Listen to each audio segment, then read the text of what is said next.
अस्सलाम वालेकुम नाजरीन, उम्मीद करता हूँ कि आप तमाम तर लोग खैर खैरियत से होंगे। आज की इस वीडियो में हम बात करेंगे कुरैश उस्मान सीरीज के सीजन 4 की एपिसोड नंबर 74 के बारे में। चैनल पर पहली मर्तबा आए हैं तो चैनल को फौरन से सब्सक्राइब कर दें। तो चलिए शुरू करते हैं आज की वीडियो। इस एपिसोड का आगाज कुछ इस तरह से होता है।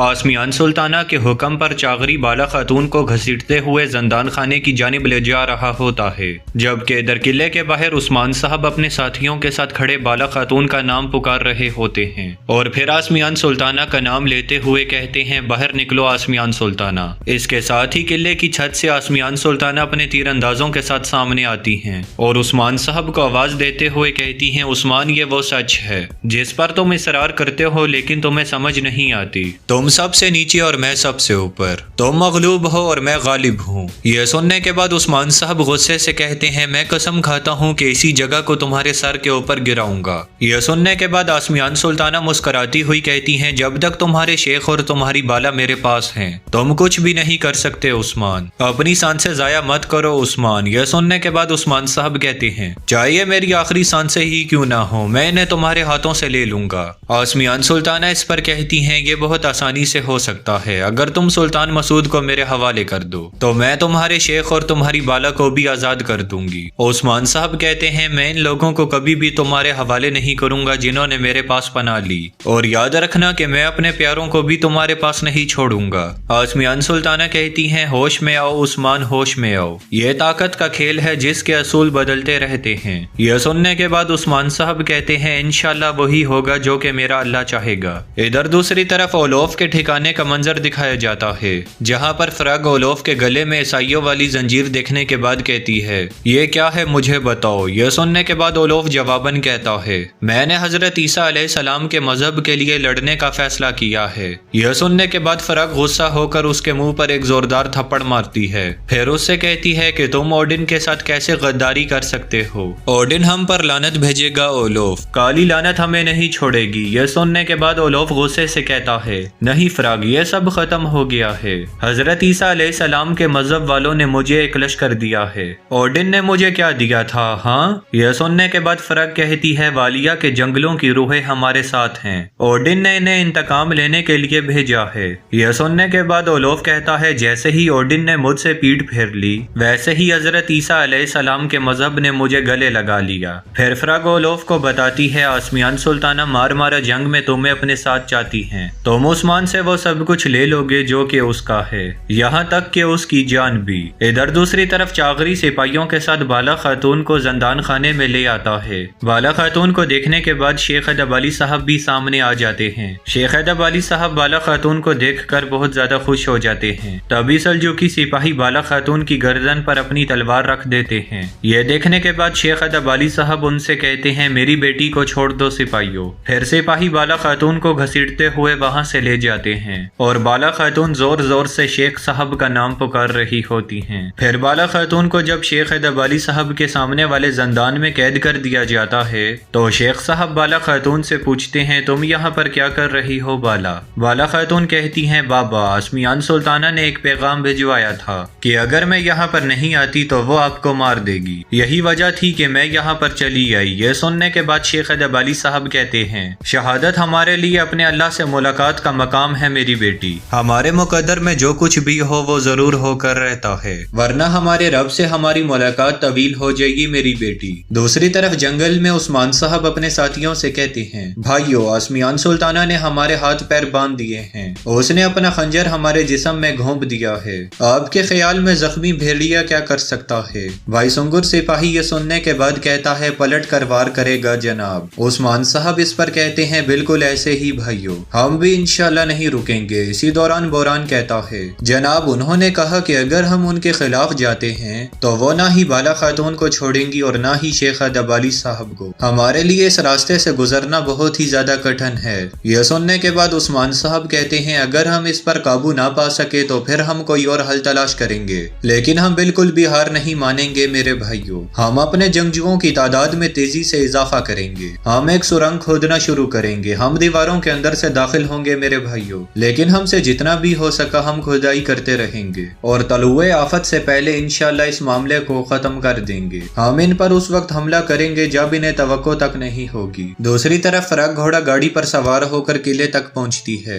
और उसके साथ ओलोफ और उसके करीबी साथी भी मौजूद होते हैं जिन्होंने सल्जूकी सिपाहियों का लिबास पहना हुआ होता है। इसी दौरान उनके रास्ते में बेंगी खातून आ जाती हैं और वो आवाज लगाकर कहती है मारता, और फिर फराग के करीब आकर कहती है क्या तुम्हें वालिदा सुल्ताना ने बुलाया था? फराग मुस्कुराते हुए कहती है जी हाँ। फिर बेंगी खातून सिपाहियों की जानिब देखते हुए कहती है क्या तुम दोबारा कपड़े ले आई हो? फराग जवाबन कहती है जी हाँ बेंगी खातून, लेकिन हमें थोड़ी देर हो गई, मुझे माफ कीजिएगा, आसमियान सुल्ताना को इंतजार नहीं कराते। ये कहने के बाद वो ओलोफ और उसके साथी वहाँ से आगे बढ़ जाते हैं। दूसरी तरफ कुमराल अब्दाल साहब कोहनूर अल्प के जख्मों का इलाज कर रहे होते हैं और उनके साथ आयशा खातून भी मौजूद होती हैं। वो आयशा खातून से कहते हैं ये गहरे जख्मों का सबब बनता है, होश में कमी और सांस लेने में सुस्ती। आयशा खातून इस पर कहती हैं कि मैंने आज से पहले ऐसी बीमारी कभी भी नहीं देखी, क्या ये एक वबा की तरह है? कुमराल अब्दाल साहब कहते हैं ये कोई अलग ही चीज है, मैंने भी आज से पहले ऐसी वबा कभी नहीं देखी, जिस किसी ने भी ऐसा किया वो इंसान नहीं हो सकता। ये बात तो वाज़ेह है कि इनका काफी दिनों से ऐसा ही हाल है। अगर हमने इस वबा का इलाज नहीं ढूंढा तो ना जाने हमारे लोग किस मुश्किल में पड़ जाएंगे और इस वबा से पूरा शहर मुतासिर हो जाएगा। यह सुनने के बाद आयशा खातून कहती हैं इंशाअल्लाह इसका इलाज जरूर मिल जाएगा। दूसरी तरफ जंगल में उस्मान साहब तुर्गुत साहब से मिलते हैं। तुर्गुत साहब उस्मान साहब से कहते हैं जंगजू तैयार हैं और मैं कबीले के लोगों को एनागोल में मुंतकिल करूंगा, हम मारा जंग को निशाना बनाने के लिए तैयार हैं उस्मान साहब। यह सुनने के बाद उस्मान साहब कहते हैं मैं मारा जंग में दाखिल होऊंगा और मैं बाला खातून और शेख अदबाली साहब को वापस लेकर आऊंगा, लेकिन आपका काम मुख्तलिफ होगा तुर्गुत साहब। सुल्तान ने एक बड़ी फौज जमा की है और हमारी तरफ तेजी से बढ़ रहे हैं, आपको उस फौज को रोकना होगा। यह सुनने के बाद तुर्गुत साहब पूछते हैं वो कितने लोग हैं? हम रास्ते में घात लगाकर उन्हें रोक सकते हैं, लेकिन बाद में हमें उन्हें मारना पड़ेगा उस्मान साहब। यह सुनने के बाद उस्मान साहब पूछते हैं तो क्या आप सुल्तान अलाउद्दीन को मेरे कहने पर मार देंगे तुर्गुत साहब? तुर्गुत साहब इस पर कहते हैं तो फिर हम उन्हें दूसरी सूरत में कैसे रोकेंगे उस्मान साहब? उस्मान साहब कहते हैं सुल्तान अलाउद्दीन मारा जंग में आसमियान सुल्ताना से मुलाकात करने के लिए आ रहे, रास्ते में आप उनसे मिलेंगे और आप उनका रास्ता सगोद की तरफ बदलने पर मजबूर कर देंगे, हम उनकी वहाँ पर बहुत अच्छे से मेजबानी करेंगे। नाजरीन दूसरी तरफ मारा जंग का मंजर दिखाया जाता है जहाँ पर आसमियान सुल्ताना बाला खातून और शेख अदबाली साहब को देखने के लिए जंदान खाने में जाती हैं। बाला खातून आसमियान सुल्ताना को देखने के बाद गुस्से से कहती हैं तुमने जो कुछ भी किया इसका हिसाब तुमसे जरूर लिया जाएगा, याद रखना कि वो दिन जरूर आएगा जब तुमसे हिसाब लिया जाएगा। आसमियान सुल्ताना इस पर कहती हैं हिसाब तो तुम दोगी बाला खातून, तुमने मुझ पर खंजर उठाया, तुमने मुझे जहर दिया और यहाँ तक कि तुमने मेरी मोहर भी चुरा ली। खैर अब तो तुम्हारे साथ साथ तुम्हारे बाबा भी मेरे कैदी हैं, जब तक उस्मान सुल्तान मसूद को मेरे हवाले नहीं कर देता तब तक तुम बाप बेटी यहीं पर रहोगे। शेख अदबाली साहब ये तमाम तर बातें सुनने के बाद कहते हैं हम तकदीर के मुताबिक जिंदगी गुजारते हैं, हमें अपनी जिंदगी का कोई भी डर नहीं, लेकिन कौन जानता है कि आपके साथ उस्मान साहब क्या करेंगे। आसमियान सुल्ताना ये सुनने के बाद मुस्कुरा कर कहती हैं कि आप जानते हैं कि मेरे साथ उस्मान क्या करेगा? आप दोनों याद रखना कि उस्मान के रियासत बनाने वाले ख्वाब को मैं तबाह बर्बाद करके रख दूं। इधर दूसरी तरफ उस्मान साहब और उनके साथी सुरंग खोदने में मसरूफ होते हैं। फिर उस्मान साहब कहते हैं चलो जेर कोताई, हमारे पास ज्यादा वक्त नहीं है, थोड़ा तेजी से काम करो। इसके बाद उस्मान साहब शामिल सिपाही से कहते हैं जिन रास्तों का मैंने जिक्र किया है इन तक पहुंचने में अभी भी बहुत कुछ है। फिर बोरान शामिल से कहता है इन तमाम रास्तों के बारे में आपका इल्म हमें अल्लाह के हुक्म से इंशाल्लाह बहुत फायदा देगा। फिर शामिल कहता है अगर हम इस सुरंग को मजीद खोदेंगे फिर इंशाल्लाह हम रास्ते तक भी पहुंच जाएंगे और किले के अंदर दाखिल होने के बाद ही तमाम मुनाफिकों को मार देंगे। इधर दूसरी तरफ आसमियान सुल्ताना शेख अदबाली साहब से पूछती हैं आपको कितना यकीन है कि आप सही हैं? जिसने आपको यहाँ तक पहुँचाया है वो उस्मान की इक़्तिदार की ख्वाहिश है, आप यहाँ पर मेरी वजह से कैद नहीं हैं। शेख अदबाली साहब ये तमाम तर बातें सुनने के बाद कहते हैं जिसकी फितरत में चालाकी हो वो हमेशा के लिए रास्ते से हट जाता है, लेकिन मैं इसे आपकी आंखों में देख रहा हूँ आसमियान सुल्ताना,